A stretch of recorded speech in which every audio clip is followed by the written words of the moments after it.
tenido las clases, entonces estaría bueno acordarme qué hice con ustedes. Voy a ajustar la cámara, díganme si se ve bien. Que se vea todo el pizarrón.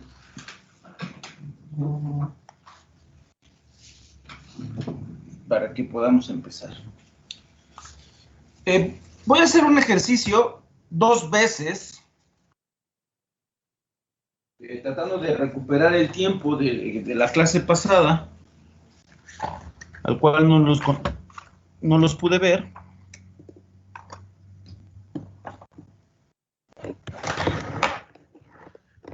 Estoy tratando de ajustar mejor la cámara. Bueno, esperemos que se vea bien. Voy a partir de recordar ciertos datos. Recuerden lo siguiente, el voltaje, esta cochinada ya no sirve, tirarla.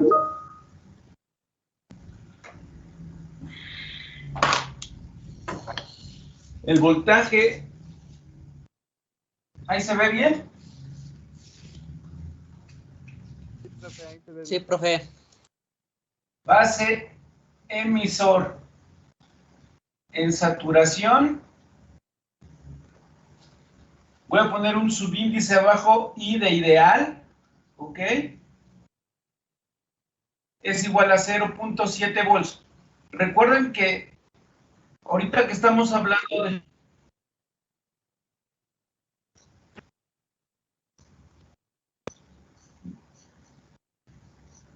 Ahorita que estamos empezando con estos ejercicios, estamos tratando de que entiendan el fenómeno y qué es lo que estamos buscando, ¿vale? Entonces, siempre comúnmente en las ingenierías,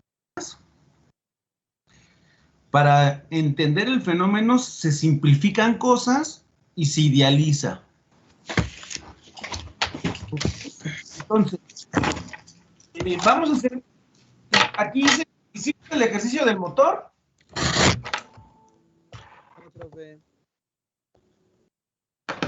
Les he mostrado el motor a ustedes, por lo menos sí lo vimos, ¿no?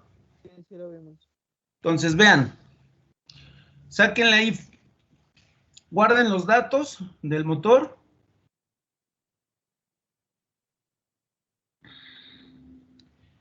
Este motor le voy a hacer un control. Me van a ir viendo ustedes cómo lo voy a ir diseñando el control para que vean cómo queda, ¿vale? Bueno, entonces voy a partir de un caso ideal, que son estos dos, y vamos a hacer un control para encendido de mi motor. Entonces, parto de que tengo mi transistor, que diga mi motor. Este motor tiene las siguientes necesidades energéticas. Me está pidiendo un voltaje de 12 volts de corriente directa y una corriente de 3.7 amperes, ¿vale? Con estos dos yo saco la potencia, que sería una potencia máxima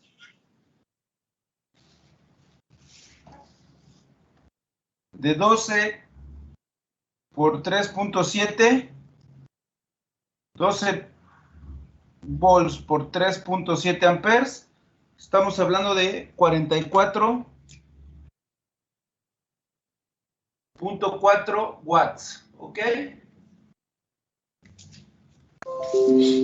Entonces, es lo que yo necesito controlar de energía. Para apoyarme, para tener el control de esa energía, voy a conectar un transistor.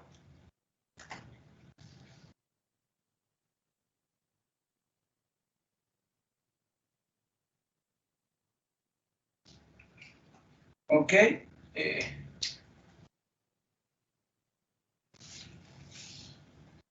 El cual idealmente va a tener un voltaje colector emisor en saturación, es decir, de manera que el transistor está en la región de saturación ideal va a ser igual a 0 volts. Quiere decir que de aquí, el voltaje colector emisor en sección ideal es igual a 0. Recuerden que este símbolo de acá abajo, GND, que es la referencia, quiere decir que aquí también hay 0 volts. ¿Ok? Si aquí hay 0 volts, en este punto, en este momento, seguimos teniendo 0 volts también. ¿Ok? Entonces, de aquí hasta acá, ¿cuánto necesito de energía? Bueno, pues necesito tener una fuente de 12 volts de corriente directa. A esta fuente le vamos a llamar PCC, ¿ok? Entonces, hasta ahí todo está fácil. Ahora, ¿cuánta corriente necesito controlar con el transistor? Bueno, pues aquí está, ¿no? Me dice la aplicación que yo necesito hacer circular por el motor una corriente de 3.7. Esta corriente va a pasar por aquí y en este instante se va a volver, la corriente de colector va a ser igual a 3.7 amperes. ¿Ok? Entonces, para poder controlar esa corriente aquí, en esa terminal, en la terminal colector del transistor, ¿cuánta corriente yo tengo que suministrar en la base? ¿No? Esa es mi pregunta. ¿Cuánta corriente yo necesito suministrar en la base? Entonces, en este momento, esa es mi primera incógnita. ¿Cuánto tengo yo que suministrar de corriente de base? ¿Cómo lo voy a conocer? Apoyándome en una de las dos ecuaciones que rige al transistor. Voy a pintar las dos ecuaciones para que las recuerden. La ecuación número 1 va a ser igual a la corriente de emisor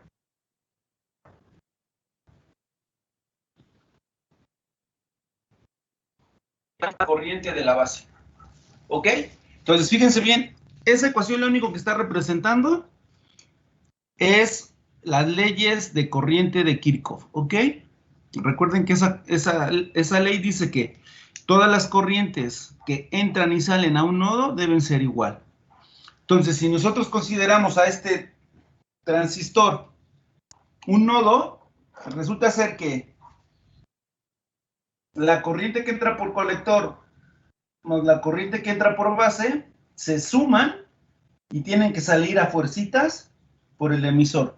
Si eso no se cumpliera, pues estaríamos resolviendo un problema que nos, ¿no? Digamos, que la humanidad siempre ha tenido, ¿no? Que es que la energía no se crea ni se destruye. Si no entra la misma corriente, la corriente que entra no es la misma que sale, entonces la energía se estaría que, dependiendo cuál sería la diferencia, pero una de dos, estaríamos creando energía o estaríamos destruyendo energía, ¿no? Y esa es otra ley de la física que no podemos violar. Entonces, recuerden eso, esta es la primera ecuación. En particular, en este ejercicio, no la necesitamos la primera ecuación. ¿Por qué no la necesitamos? Porque es muy simple, ¿no? ¿De dónde va a salir toda esta energía? Fíjense bien, ¿cuánta corriente va a salir? Vamos a calcularla ahorita. Pero la que sí vamos a utilizar en este momento es la ecuación 2. ¿Ok? Que nos dice que la corriente de colector es igual a la corriente de la base por beta. ¿Ok? Recuerden ustedes que beta es igual a HFE. Más adelante veremos por qué se llama o tienen esas diferencias, ¿no? O por qué se llaman distintos. ¿Qué es beta o HFE? Recuerden que es una simple relación, ¿no? Es una relación que está comparando cuántas veces entra la corriente de la base en la corriente del colector. En este caso, el fabricante a mí me está proponiendo o me sugiere que para que yo me asegure de que mi transistor está en la región de saturación, yo use una HFE de 10, ¿ok? Entonces lo voy a poner aquí en verde. Sugerencia.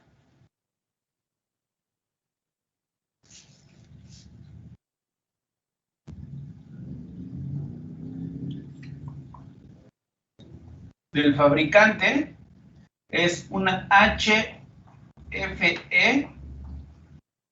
igual a 10, ¿ok? Después entraremos en detalle con ese dato. En este momento, tómenlo como si fuera uno de los 10 mandamientos del Señor, ¿no? No sabemos por qué tiene que ser, pero así lo vamos a hacer. Y entonces, apoyándonos en esta ecuación 2, ya conocemos dos variables, ¿no? La corriente de colector, que tiene que ser exactamente la misma del motor, porque es la que va a circular por aquí para que pase por el motor y va a pasar a través del transistor. El transistor es el que nos va a ayudar a controlar esa corriente. Entonces, la corriente de colector es 3.7. Si soy repetitivo es para que les quede claro. Cualquier cosa, pueden interrumpir en cualquier momento, ¿ok? Si tienen alguna duda. Entonces, de esta ecuación, yo despejo a la corriente de la base y obtengo que es la corriente de colector entre mi HFE o mi beta. Poniéndole números es 3.7 amperes entre 10. Esto resulta ser que la corriente de la base va a ser igual a 370 miliamperes.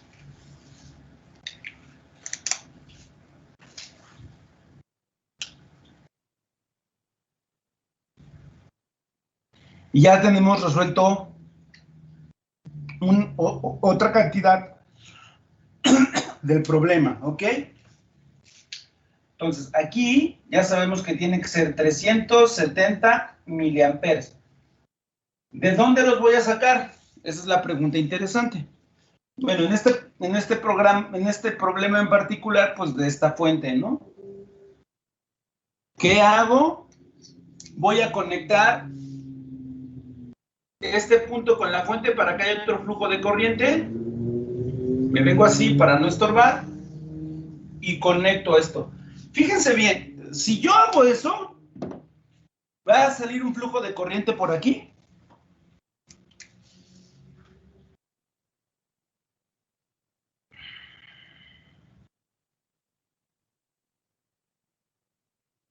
Y va a hacer que prenda. Comúnmente las resistencias nos enseñan nos dicen que las tenemos que usar, y ese es un terrible error, yo creo, a veces de interpretación. Nos dicen que la resistencia sirve para limitar la corriente, ¿no? Y en efecto, es uno de sus capacidades de la resistencia. Pero nosotros realmente, en la mayoría de las ocasiones, la usamos no para ajustar la corriente, la usamos para ajustar el voltaje. ¿Por qué digo esto? ¿No? Fíjense bien, si yo tengo, voy a poner esto aquí abajito, para no borrar. Si yo tengo aquí una fuente de 5 volts y yo le conecto una resistencia, ahorita no me importa el valor de la resistencia, ¿quién determina el flujo de corriente? ¿La fuente o la resistencia? O la carga, llamémosle. ¿Quién determina el flujo de corriente, chicos? Sí, profe. ¿Quién? La fuente. ¿La fuente?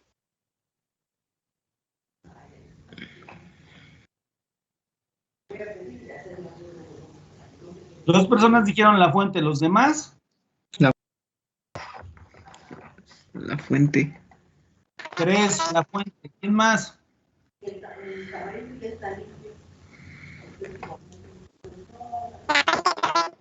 Igual la fuente, profesor. Cuatro, fuente, y alguien habló como Pato Donald y no se escuchó, no se le entendió nada. Su micrófono creo que está mal. Cuatro, la fuente. ¿Y todos los demás no tienen opinión? Yo creo que la fuente, profe, también. Cinco, la fuente. La fuente, profe. Sí, profe, Seis, la fuente. la fuente. Señores, fíjense bien, ¿eh? Ya a través de los años me he vuelto muy blandito. En unos años atrás esto hubiera sido una razón para darles una regañada, como no tienen una idea. Pero pues ahora hasta me están grabando, entonces menos los voy a regañar. No es la fuente. Ah, no, profe, era ¿cómo se llama? La referencia, ¿no? Por lo que No, explicó la clase pasada. ni la referencia.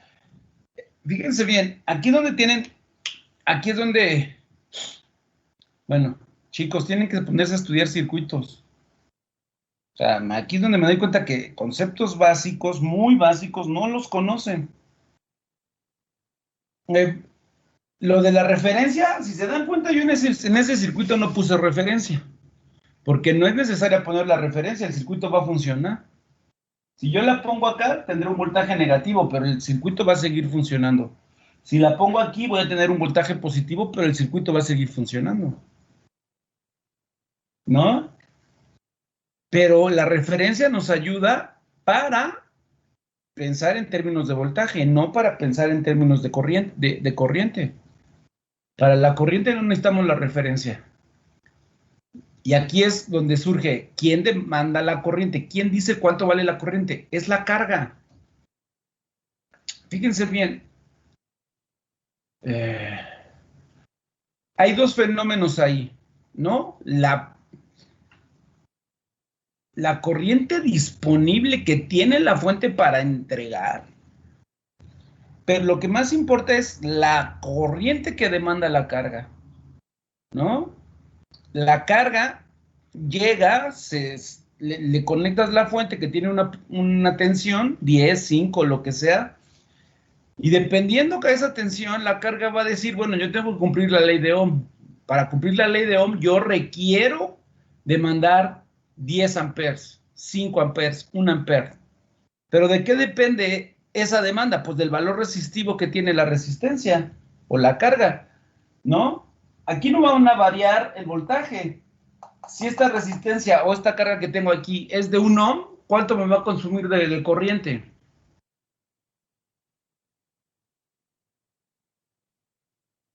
Es ley de Ohm, chicos, contesten. ¿De cuánto es la carga, dijo profe, de una? De 1 ohm. Ah, pues 5, la 5 corriente. amperes. 5 amperes. Ahora, si quito esa resistencia y pongo una resistencia de 10 ohms, ¿qué va a pasar con la corriente? Reduce. Mitad. 0.5 amperes. Medio ampere. ¿Se dan cuenta quién está moviendo la carga? ¿El valor de la resistencia o el valor de la fuente? La resistencia. La resistencia. Entonces, quien determina el valor de la corriente es la resistencia, chicos. La resistencia demanda o la carga. Y eso es lo que estábamos hablando en la primera clase. El efecto que surge o la energía que le demanda una carga a la fuente, a eso se le llama efecto de carga, ¿no? Entonces, la carga siempre es la que demanda la corriente. Ahora bien, del otro lado tenemos que tener claro la disponibilidad de la energía, ¿no? Si yo pongo aquí, ya hicimos cálculos, ¿no? Yo aquí pongo un ohm, esto significa que aquí, hacia acá, tiene que haber 5 amperes a fuercitas, porque yo tengo que cumplir la ley de Ohm, ¿ok? Pero ¿qué pasa en la vida real si esta fuente es una fuente de voltaje con 5 volts de tensión, una fuente de tensión de 5 volts, pero tiene la capacidad máxima de entregarme 1 ampere? ¿Qué va a pasar ahí? Pues ahí no tengo la disponibilidad energética, ¿no? Ahí la fuente no va a poder entregar la energía que se necesita. Yo requiero otra fuente que por lo menos tenga una tensión de 5 volts y me pueda entregar hasta 5 amperes para que esto funcione. En algún momento yo uso un ejemplo, ¿no? Imagínense, está una maquinita de estas disponible, estas máquinas automáticas que te venden refrescos, ¿no? Y al lado hay un campo de fútbol donde están jugando 2 equipos de fútbol. Y resulta ser que la máquina tiene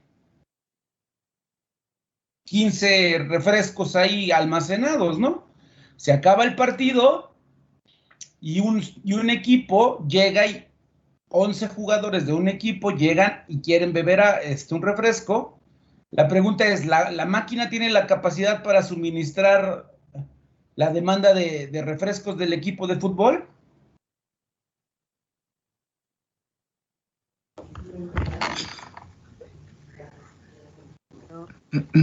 Uno por uno, sí, ¿no? ¿Quién habló? ¿Por qué sí? O sea, está bien, pero ¿por qué sí? Aquí, miren, no importa que se equivoquen. No importa. Una de las maneras en que uno como profesor se da cuenta si un alumno ya está empezando a entender conceptos es cuando el alumno puede expresarlos con sus propias palabras, ¿no? No necesitan decir exactamente lo que yo digo, sino más bien expresar la idea. Aquí un compañero, no sé quién fue, dijo, pues sí, ¿no? Bueno, está bien, sí, la respuesta es sí. Lo que me gustaría saber es por qué sí. ¿Por qué cree que sí puede suministrar la demanda de refrescos?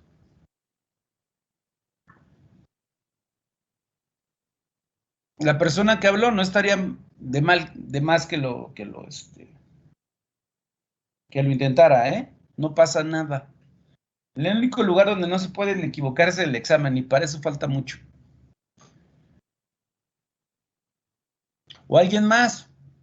¿Alguien más opina lo contrario? Esa máquina de refrescos no tiene la capacidad para suministrar la demanda.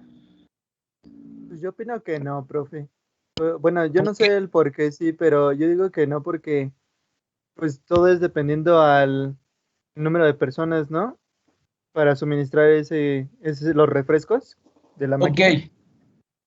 Está muy bien. Más que nada. Es que si son 15 refrescos y son los 22 jugadores del partido, no queda, pero si son si es un solo equipo, sí puede suministrar la máquina. Fíjense bien, ahí es donde, es otra parte donde tienen que ir madurando, ¿no?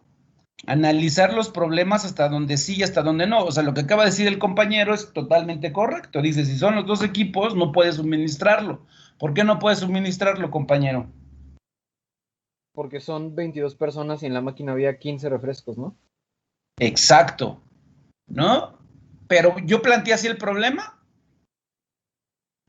No, sale nada más un equipo, ¿no? Exacto, y entonces, ¿cómo sería ahí? ¿La máquina sería capaz de suministrar? Sí, sobrarían los 4 refrescos. Pues lo que acaba de hacer su compañero es la respuesta correcta. Y es exactamente lo mismo que hay que ver, pero pensándolo en términos de energía, ¿no? Hay fuentes de alimentación. Déjenme tratar de solucionar esta. Miren, a ver si alcanza, no sé. Vamos a ver si alcanza. Y a ver si se alcanza a ver, ¿no? Chacarrácatela. Sí está el dato ahí, pero está muy chiquito, no se va a alcanzar a ver. Voy a intentar ponerlo lo más cercano posible de la cámara y discutimos si se ve, ¿vale? Ustedes me dicen. A ver si se enfoca. ¿Se alcanza a ver? Porque yo, la verdad, estoy un poco ciego y no lo veo. No, profe, se ve No, muy... profe, se ve No, borroso. profe. Está muy pixeleado, ¿verdad? Sí. Déjenme busco rápido algo que se ve un poquito más grande. Pero este ejemplo tonto de la máquina de refrescos y el partido de fútbol tiene que ver con la disponibilidad, ¿no? Aquí lo que estamos hablando es de refrescos, ¿no? Pero el chiste es, ¿quién determina el flujo de refrescos? ¿La máquina o la demanda de los refrescos debido al número de jugadores? La demanda de los jugadores. Y esa analogía que puse, tratando de llevarla a la parte electrónica, ¿qué está tratando de hacer? ¿Quién sería la resistencia en el ejemplo de las bebidas? Los jugadores. Los jugadores. Los jugadores. ¿Y quién sería la fuente en el refresco en el ejemplo de las bebidas? La máquina. La máquina. La máquina. Entonces, lo que se tienen que dar cuenta es que quien demanda la corriente es la resistencia. Comúnmente se ponen ejemplos de resistencia, pero en el fondo es la carga, ¿no? Esta carga puede ser ya sea una resistencia, ya puede ser un capacitor, ya puede ser un diodo, puede ser un transistor, puede ser varios de estos elementos, ¿no? Es decir, para la fuente no le importa cuántos elementos tenga que alimentar. Para la fuente, todo eso es la carga. Y lo que la carga en su conjunto le demande, la fuente va a intentar entregar esa energía. Que pueda o no pueda, es otra cosa, ¿vale? Eso es otra cosa. Déjenme rápido intentar encontrar algo que sí nos sirva para lo que tengo que ejemplificarles.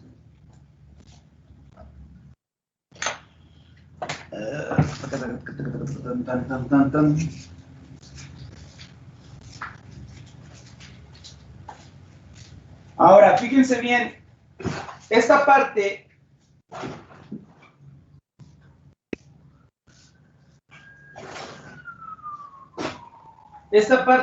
que yo les he mostrado los requerimientos energéticos que vienen en el motor,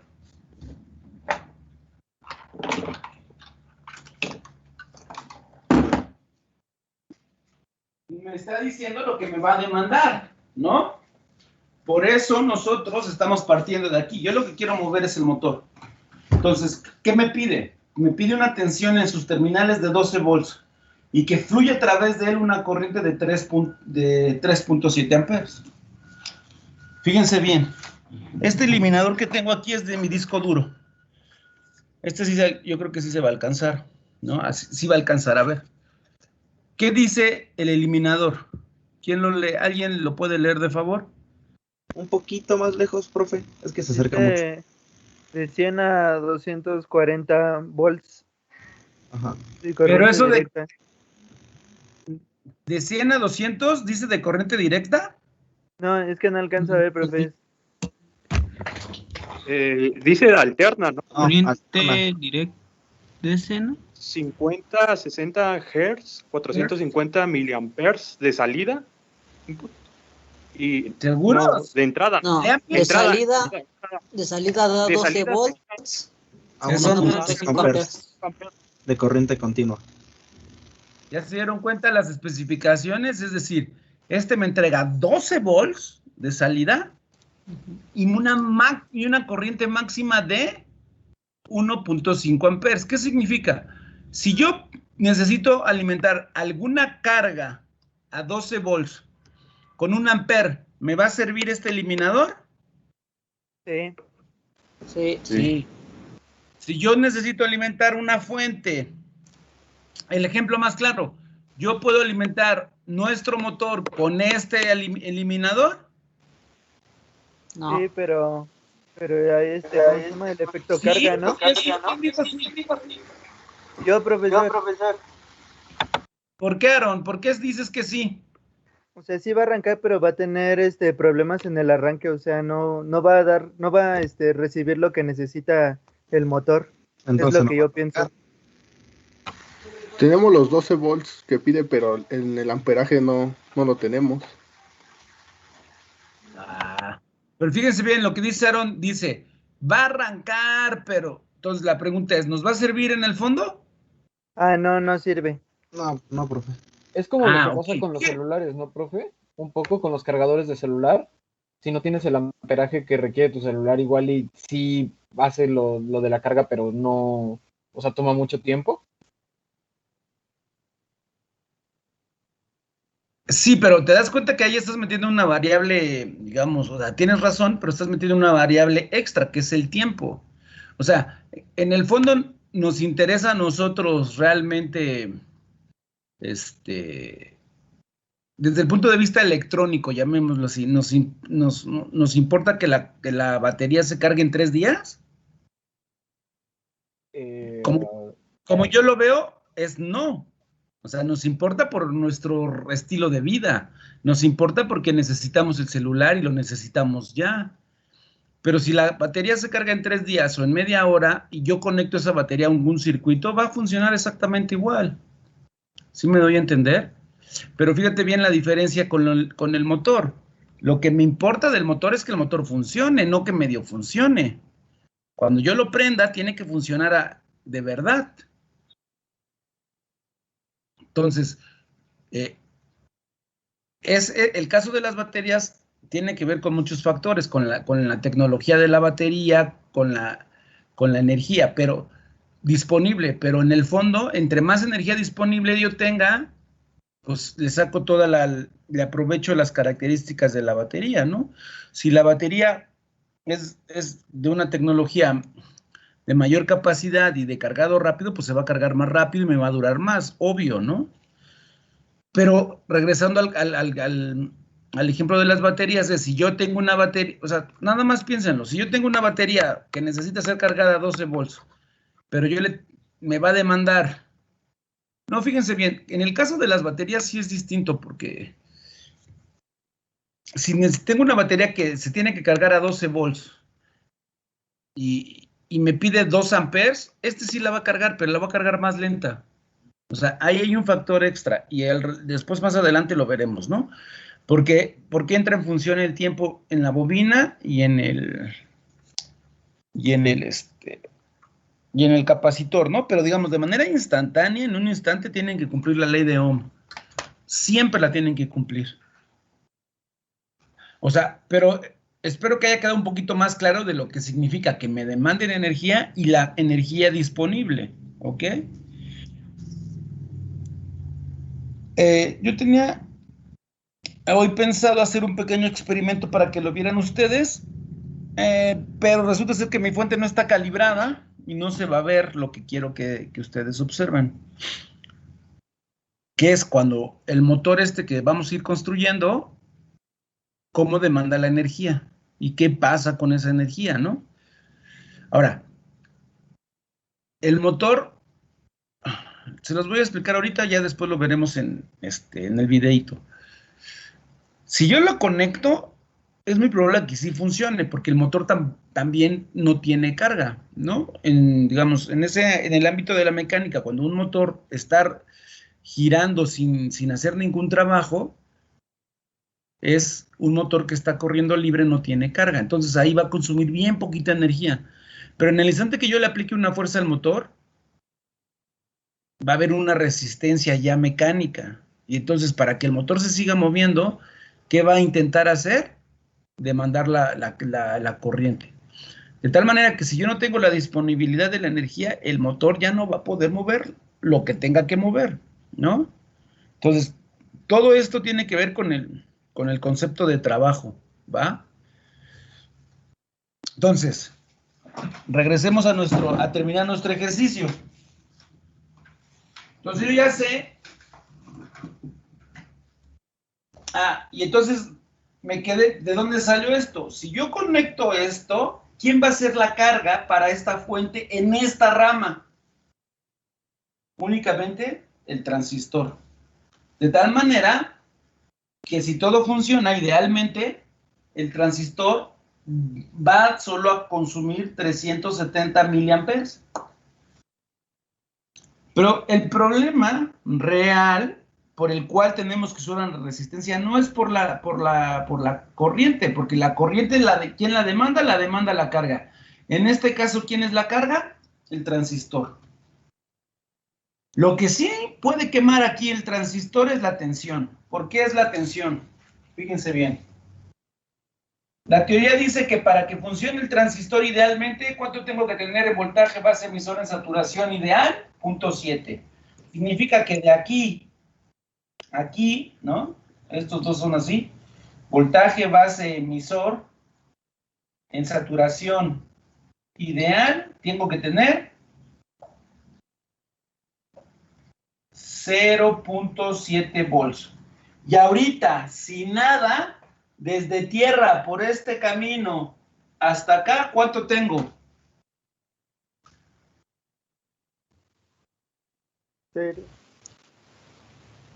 12. Los 12. 12. ¿Por qué? El voltaje en paralelo, ¿cómo es? El mismo. El mismo. El mismo. Entonces, ahí ya no estoy cumpliendo la ley de voltajes de Kirchhoff. Bueno, sí la estoy cumpliendo, pero ¿qué voy a hacer? Voy a quemar el transistor. Porque en este momento, conectado así, en este punto que tengo acá, en este punto tendría los 12 volts. Y me dice el fabricante y me dice la teoría, necesitas 0.7. Es muy probable que si tú de aquí a acá le pones 7, destruyas tu transistor. Digo, es muy probable porque hay modelos de transistor que soportan más, ¿no? Pero no es recomendable. Y entonces, ¿cómo lo soluciono? Ah, pues hago un divisor de voltaje, ¿no? Si yo, fíjense, voy a quitar tantito en este ejercicio que estábamos haciendo. Si yo agarro esta resistencia y la divido en 2,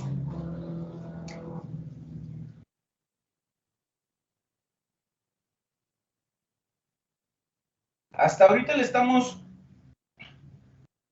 demandando 500 miliamperes, 5 amperes. Pero si yo le pongo a esta 0.5 ohms, 500 miliohms, para que se vea mejor. ¿Qué pasa aquí en medio? ¿Qué voltaje tengo aquí en medio? ¿Recuerdan cómo se calcula eso? Si se dan cuenta, lo único que hice es yo tenía una resistencia aquí de 1 ohm, la separé y dividí el valor resistivo a la mitad, 0.5, 0.5. ¿Cuánto voy a tener de voltaje aquí, en este punto? El flujo de corriente es exactamente el mismo, 5 amperes, ¿no? Que va a pasar por aquí. Bueno, pues ahí hay que buscar, y ustedes se tendrían que acordar, porque una de las cosas que tienen que acordar es la fórmula del divisor de voltaje. Es una cosa que se ocupa todo el tiempo. ¿Pero qué intento hacer para poner el control? Bueno, pues entonces aquí voy a poner una resistencia. Y lo que voy a intentar hacer ahora es que yo tengo una fuente, que sería esta, una resistencia, que sería esta, y una segunda resistencia, que en este caso es la carga del transistor.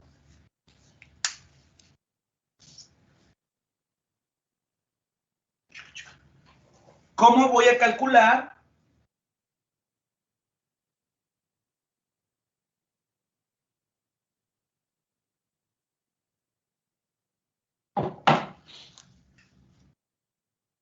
El valor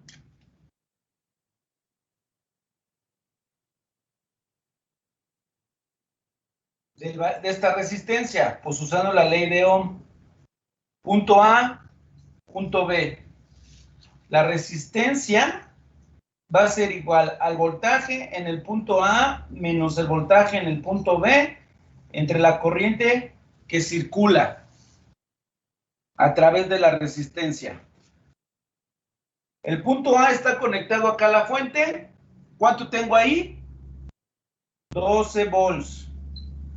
¿Cuánto tengo en el punto B? El punto B está aquí, de aquí a tierra, hay 0.7 volts. ¿Cuál es la corriente que yo deseo que circule a través de la resistencia? Los 370 miliamperes.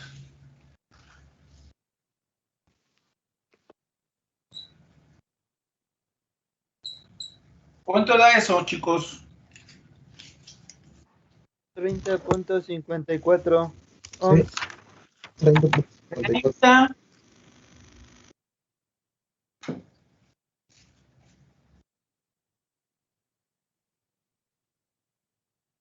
0.54 ohms. Ahí está. Entonces, yo en ese instante, con una resistencia, voy a hacer que el motor se prenda.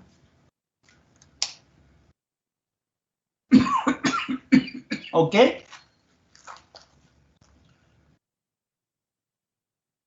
¿Dudas? No, profe. No, profe.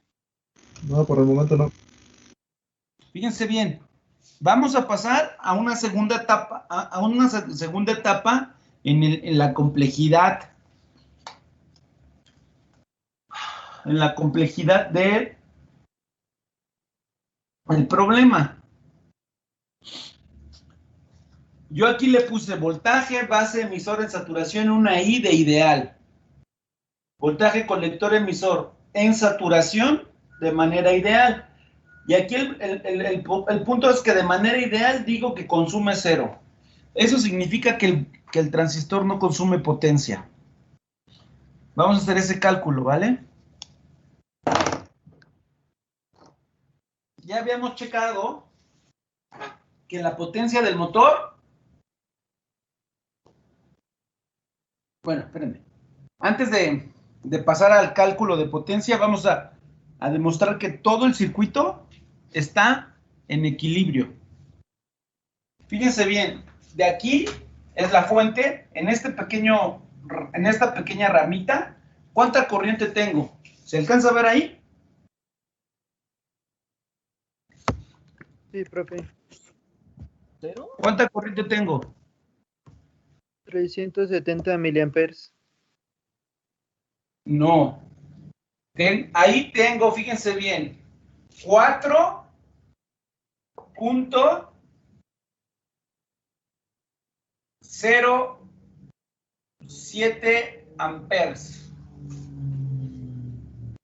Ven los que cuando llega este pequeño nodo, 3.7 amperes se van por aquí para pasar por el motor y 370 miliamperes se van para acá.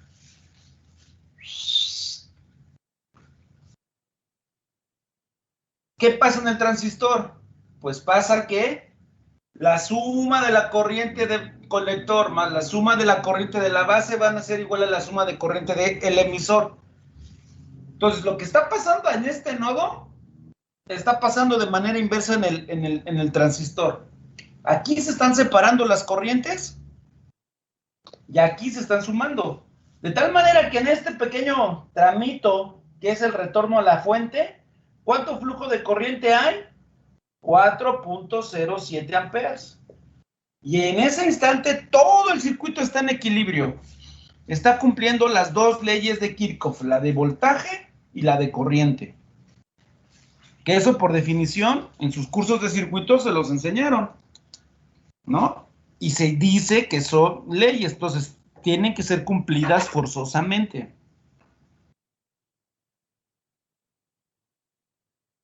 Vamos a entrar en detalles ahora de potencia. Cuando yo... ¿Qué estoy tratando de decir aquí? Bueno, si yo tengo un interruptor mecánico, déjenme ver si tengo uno por aquí.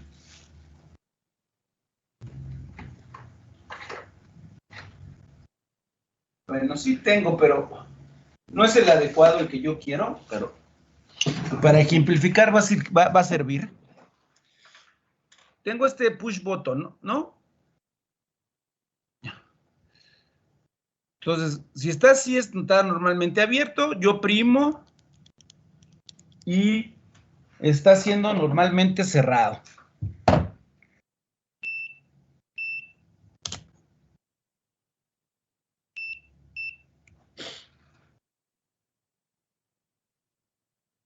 Yo checo la continuidad de este conductor, o bueno, de este interruptor, ¿no? Ahí no se escucha el bit porque está abierto, ¿están de acuerdo? Pero en el instante que yo hago esto, se escucha el bit. Eso significa que tengo flujo de corriente. ¿Qué pasa en términos de voltaje? Bueno, en términos de voltaje no se va a alcanzar a ver, creo, porque... Déjenme ver qué pasa, a ver si hace lo que quiero que haga. Porque no tenemos una fuente. O tal vez la fuente va a ser el propio equipo de medición.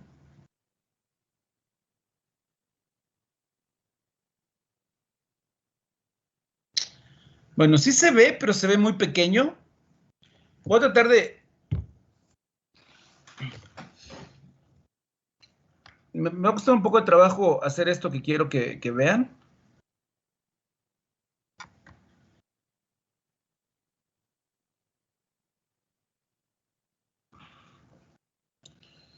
Porque no tengo...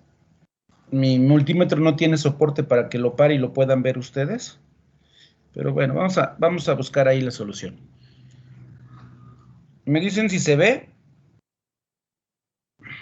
Denme un segundito, déjenme. Acomodo esto bien, ahí está. ¿Se ve cuánto tiene ahorita la pantalla? Sí, profe. Bueno, está variando. ¿Pero cuánto tiene? Es una cantidad muy pequeña de voltaje, pero ¿cuánto tiene? Hay una diferencia potencial muy pequeña. 55 milivolts. 55 milivolts, fíjense bien. ¿Por qué? Pues porque tengo las terminales del voltmetro en los extremos del push. En el fondo no tienen el mismo punto, no tienen el mismo potencial. Aunque sea muy poquita la diferencia de potencial que hay diferencia. Vean qué pasa cuando yo lo oprimo.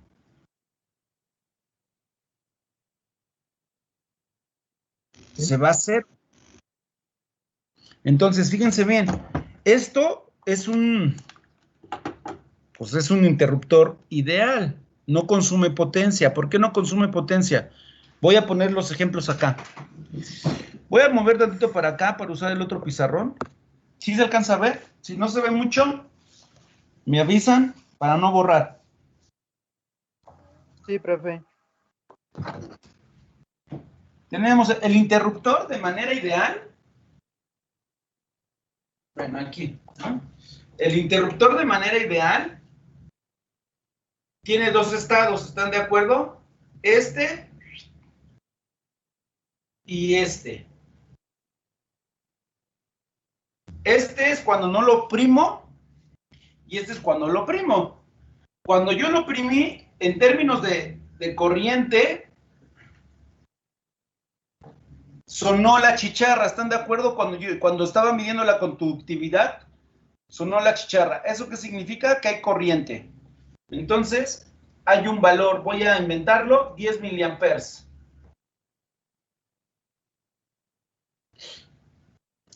Cuando yo lo tenía abierto, la corriente no sonaba la chicharra porque no había flujo de corriente. Entonces, la corriente es igual a 0. Ahora, cuando puse el voltmetro, cuando estaba abierto, teníamos 25 miliamperes, que de miliamperes, milivolts. Y cuando estaba cerrado, se fue a 0. Entonces, si yo calculo en estos dos casos la potencia en el caso 1 va a ser 0 por 25 milivolts. Esto es igual a 0. Y en el otro caso, sería 10 miliamperes por 0, pues es igual a 0. Entonces, ¿se dan cuenta que este push button de manera ideal no consume energía? Yo lo puedo poner en un circuito, pero no consume energía. Entonces, el primer paso, al tratar de construir un switch electrónico, es tratar de emular el comportamiento ideal, el comportamiento que yo deseo en la realidad, ¿no? Y el comportamiento que yo deseo, pues es ese, el que hace este switch, que no consume energía para funcionar o para hacer lo que yo quiero que haga. El problema está en que en la realidad estos switches electrónicos sí consumen energía para operar. De manera ideal, no trabajan igual, ¿ok? Entonces, aquí es donde vamos a hacer la emigración del comportamiento ideal que yo estoy buscando en el interruptor electrónico, que se parezca lo más que se pueda a un interruptor mecánico, a lo que pasa en la realidad. Y en la realidad es que el transistor sí consume potencia, pero consume poca potencia. Ahora, es importante checar ese consumo de potencia, porque si yo no lo hago, mi electrónica puede fallar. Y recuerden, ¿no? O por lo menos es mi filosofía. Ustedes no son abogados, no son médicos, ¿no? A los abogados, si van a juicio y pierden el juicio, aún así, su cliente les tiene que pagar. Si ustedes están enfermos y van al doctor, el doctor los receta, le tienen que pagar. Se tragan las medicinas y puede que no se curen. Pero si ustedes van al Walmart a comprar una tele y no funciona, ¿la compran? No. Entonces, si no hay ventas de televisiones y ustedes trabajan diseñando la televisión, no va a haber paga. Entonces, como ingenieros ustedes, o sea, en los ejemplos que hemos hablado y en donde han participado, hay razonamientos que desde mi punto de vista son correctos, pero desde el punto de vista de seguridad son incorrectos. Ustedes tienen que irse al mejor escenario y ver qué es lo mejor que puede pasar y al peor escenario. Y todo el diseño que ustedes hagan, ¿en qué se tiene que basar? ¿En el mejor o en el peor escenario? Peor escenario.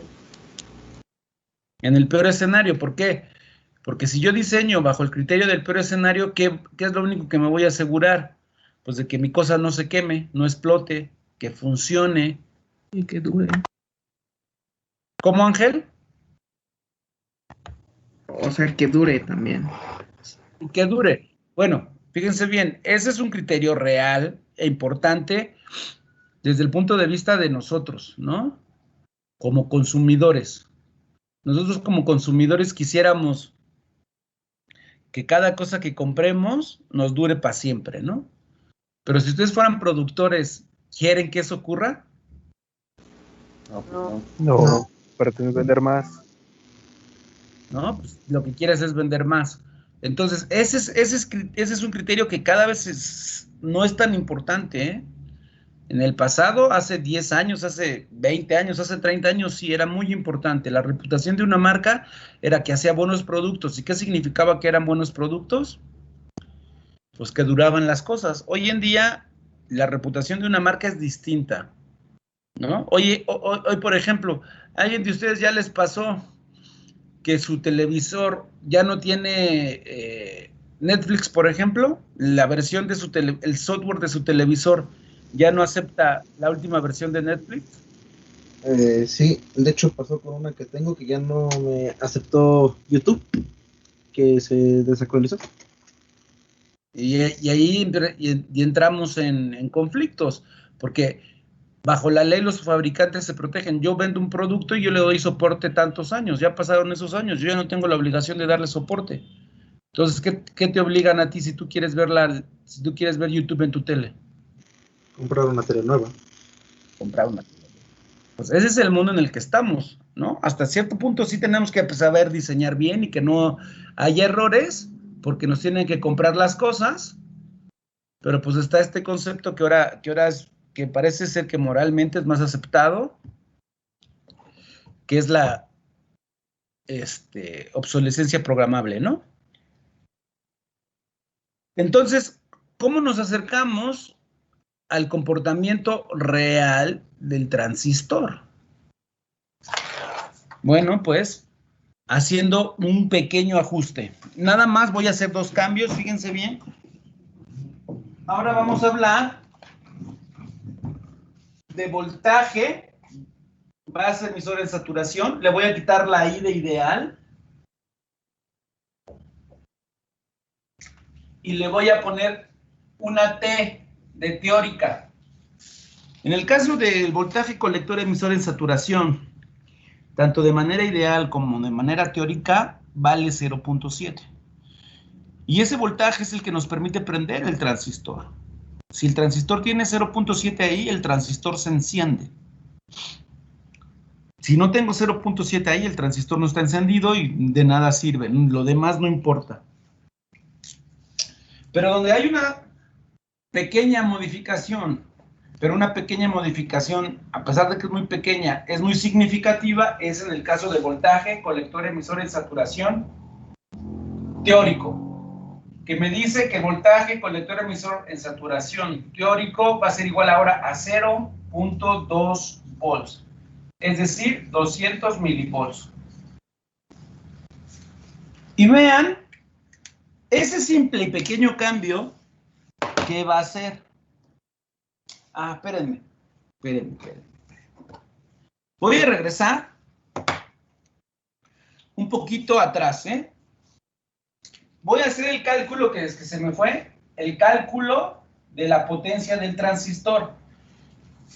Comúnmente a los transistores bipolares, que es el que estamos utilizando en el mundillo de la electrónica, si ustedes ven los libros y todo eso, siempre se hacen el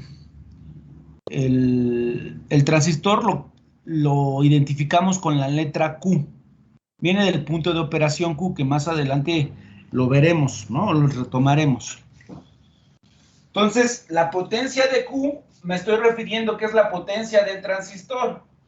Le voy a poner aquí un subíndice I de ideal, donde nosotros suponíamos que era la corriente del colector por el voltaje colector emisor. De manera ideal, en el ejercicio, en estas condiciones, ¿cuánto es? 3.7 amperes por, ¿qué voltaje ahí tenemos de manera ideal? 0. Entonces, la potencia del transistor es 0 watts.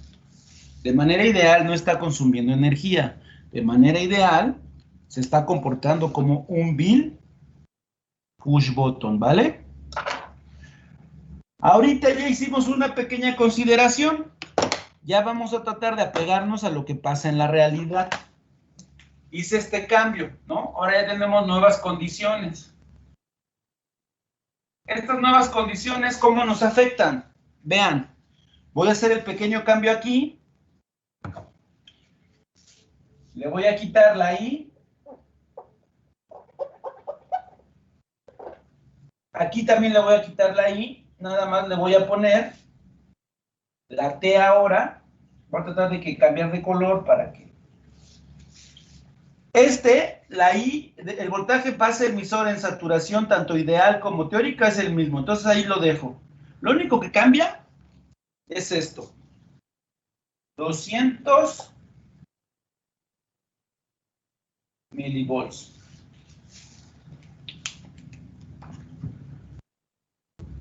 ¿Y eso qué implica? Esos 200 milivolts que tal vez en voltaje no son nada, ¿qué implica?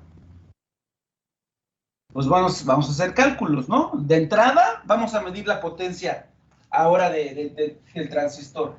La potencia de Q teórica, ahora van a ser 3.7 amperes por 200 milivolts. ¿Cuánto da eso? 0.64. 0.74. ¿Ya se dieron cuenta? 200 milivolts así nada más de energía que necesita de tensión para operar, hace que casi consuma 3/4 de un watt. O sea, nada más ese mínimo cambio fue, ¡puf! Ya el transistor está consumiendo en la realidad energía. Entonces, si el transistor para operar necesita energía, ¿qué requiero yo en su totalidad? Pues requiero más energía. ¿Vale? Y vean, más adelantito vamos a hacer un tercer cambio. Ahorita estamos considerando el voltaje colector emisor y el voltaje base emisor, en el primer caso, ideal. En este segundo, teórico. Y después vamos a tener que brincar al real, a lo que pasa en la realidad. Pero estamos haciendo aproximaciones para ir entendiendo el fenómeno. ¿Ok?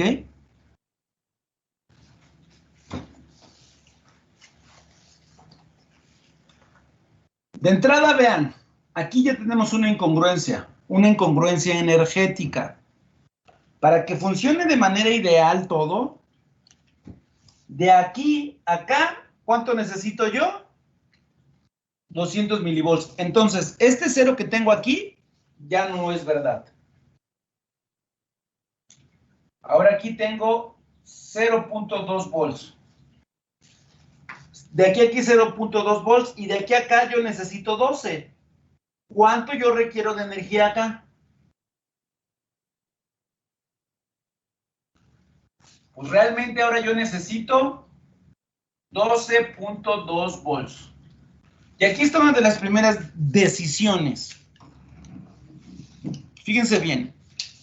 Yo lo que hago es, o lo que intento hacer es que vean el panorama en general, porque si ustedes no conocen el panorama en general, ¿cómo van a poder tomar decisiones? ¿No? Eso es lo que ustedes tienen que aprender acá en la escuela, en la uni, es cuestión de aprender a tomar decisiones. Entonces, formalmente, si yo quiero que mi circuito funcione perfecto, yo necesito construir una fuente de 12.2 volts.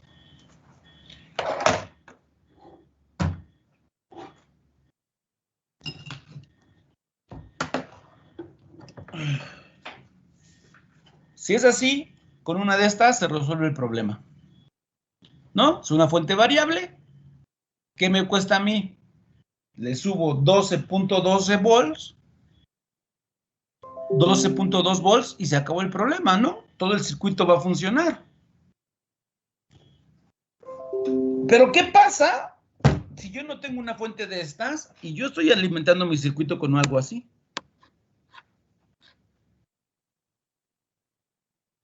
¿Qué pasa, chicos? Esta quedamos que era de 12 volts. ¿Qué pasa ahí?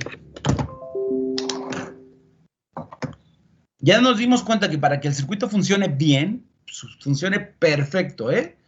Y cuando digo perfecto es no errores.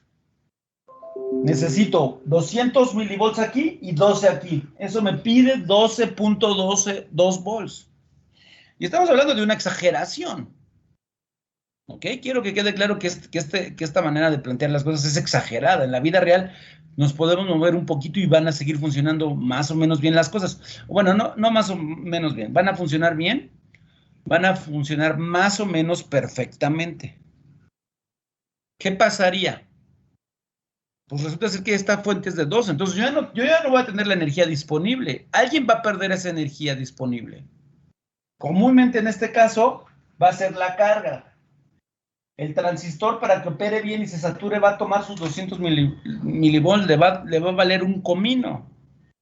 Entonces, en vez de que al motor le lleguen 12 volts, le van a llegar 11.8. Y ahí es donde entramos en purismos. ¿Qué tanto eso afecta o no? Si eres muy puritano, pues no, pues claro que le afecta. Si eres así medio práctico, si tú eres más, metes las manos y medio ves que se mueve, ya dices, ya funcionó, pues a ti te va a importar, ¿no? Yo, mi política personal, yo soy puritano, soy puritanista, o sea, las cosas deben de funcionar bien, porque como ingeniero no te puedes equivocar. El que se mueva algo o el que se prenda algo no necesariamente está funcionando donde debe de estar funcionando y como debe de estar funcionando, ¿no? Y más si hay una inversión, y más si hay dinero de por medio, ¿no? Ustedes ahorita no meten, o sea, están estudiando para salir a buscar un trabajo y tener dinero, pero de nuevo los planteo en el escenario, de aquí a 20, 25 años, tal vez ustedes son los productores. Y en todo este show, ¿qué significa? Pues que van a agarrar de su dinerito y lo van a poner para construir algo y que se venda. Y entonces imagínense, se tienen un error, invierten, construyen y cuando al final revisan todo no funciona, todo ese dinero no se fue a la basura. Entonces, el que ustedes tengan un criterio para mí puritano es más complicado en el sentido de sí, tienes que hacer que las cosas funcionen mejor, tienes que tener más cuidado, tienes que ser más estricto, ¿no? Con hacer cómo haces las cosas. No puedes obviar cosas. Pero ¿qué garantía tienes? Pues que va a funcionar. El que seas más laxo, el que seas más práctico, el que, pues, ya se movió. Bueno, sí, pero no tienes la garantía hasta dónde se está moviendo. Si como se está moviendo, está cumpliendo lo que tú va a cubrir la necesidad que tú tienes, ¿no? Y digamos, aquí en la universidad, aquí en el instituto, ese es un punto muy fácil. Los alumnos en su mayoría tienden a ser prácticos, tienden a que las cosas se prendan, se muevan, pues porque su meta en este momento de la vida tal vez es acreditar la materia, ¿no? No están preparándose para el futuro. Si alguien de ustedes ya tuviera la clara conciencia que quisieran volverse los magnates de la industria electrónica en México para ser muy ricos, pues estarían súper clavados en aprender electrónica bien y en hacer todo bien, porque cada esfuerzo que ustedes hagan, pues se tiene que al final de cuentas involucrarse dinero, y ese esfuerzo y ese dinero no se tiene que desperdiciar. Yo que sí he hecho algunos proyectos, pues es lo que duele el equivocarte, ¿no? Te duele demasiado cuando dices, en la madre, ya tiré a la basura 50,000 pesos. Entonces, aquí es donde ustedes tienen que reflexionar.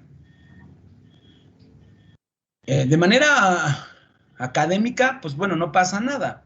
¿Qué pasa? Pues hay dos fenómenos aquí, ¿no? Como todo es ideal, el motor se va a mover, pero no vamos a saber qué tan bien se mueve. Y yo lo que quería hacer, justo, es que vieran... bueno, miren, vamos a hacerlo para que lo vean, ¿no? Para ya terminar el problema. Voy a conectar la fuente. El problema está en que la fuente, chicos, no está calibrada. ¿A qué me refiero con que no está calibrada? La ajusté por dentro y se descalibró el medidor. ¿Qué significa eso? Que lo que van a ver ustedes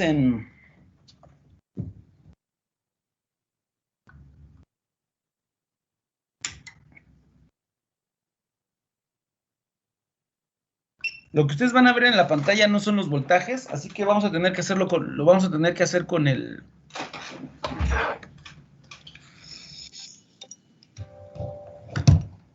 Lo vamos a tener que hacer con...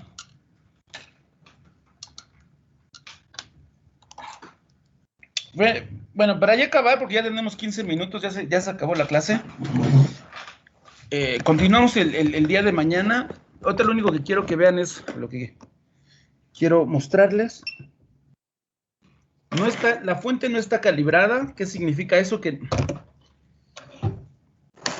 lo que aparece aquí en la pantalla no es lo que entrega realmente, ¿vale? Pero como algo demostrativo nos va a servir. Entonces, fíjense bien, voy a ajustar el voltaje a 11 volts, porque tiene como un error de 1 volt más o menos, entonces con eso va a ser adecuado, ¿no? Entonces, chingale.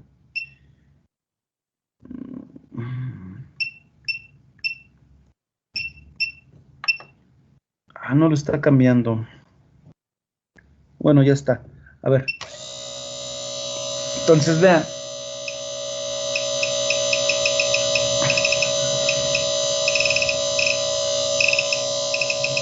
¿Cuánto está consumiendo de corriente? ¿Se dan cuenta? ¿Sí se ve? Se ve, Está ahí en la pantalla. Más o menos, profe. sí, se ve medio borroso. Está un poco lejos, ¿no? Sí, Miren, profe. esta es la parte que realmente a mí me molesta de la pandemia. Pues que con todo y los esfuerzos que uno haga, con todo.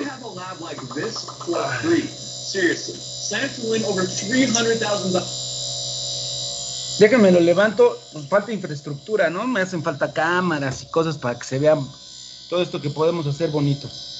Vean, aquí.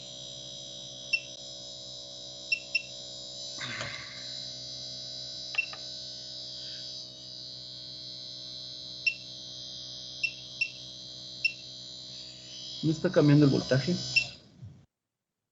O lo debería estar cambiando, pero no lo está haciendo. Déjenme la calibro y mañana se los muestro y a ver si en la noche puedo hacer una pequeña, ¿están ahí?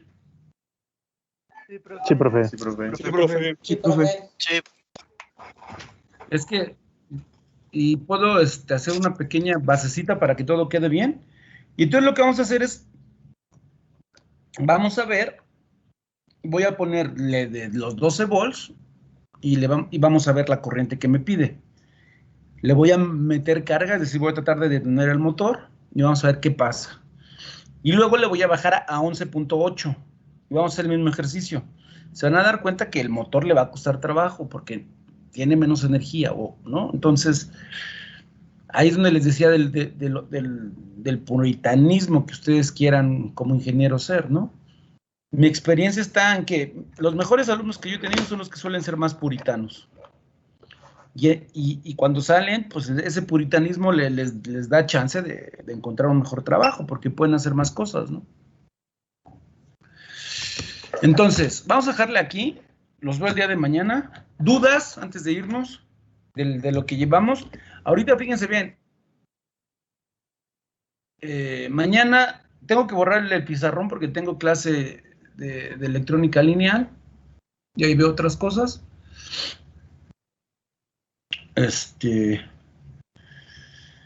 Así que mañana lo retomaremos, mañana lo volveré a pintar, ¿no? Pero ya mañana lo pintaré con las condiciones teóricas. ¿Dudas hasta aquí? Lo que sea, ¿eh? No. Ok. Bueno. Ninguna. Pues ya está, nos estamos viendo, nos vemos mañanita. Cuídense. Hasta luego, profe. Igualmente. Hasta luego. Hasta mañana. Igualmente, profe. Hasta luego, profe. Gracias, profe. Buen día. Hasta luego. Eso, luego. profe. Ya. Oiga, profe, antes de Mande. que termine la clase, yo junto con otros dos compañeros, no sé si están ahorita en la sesión, somos los que apenas nos acabamos de inscribir para ver lo de Teams o eso, o cómo va la clase y todo eso. Pero, a ver, Israel, no sé a qué te refieras, porque ya aquí estás en el Teams, este es el Teams. Ah, bueno, sí, pero es que ahorita un compañero me hizo el favor de compartirme el link de la sesión, pero todavía no me acepta en el Google Teams, bueno, el Microsoft Teams. Ah, ok. Ok, bueno, déjame checarlo y ahorita a ver si los agrego de una vez, ¿vale? Ah, ok, profe, muchas gracias. No, ¿de qué? Hasta mañana todos. Hasta mañana.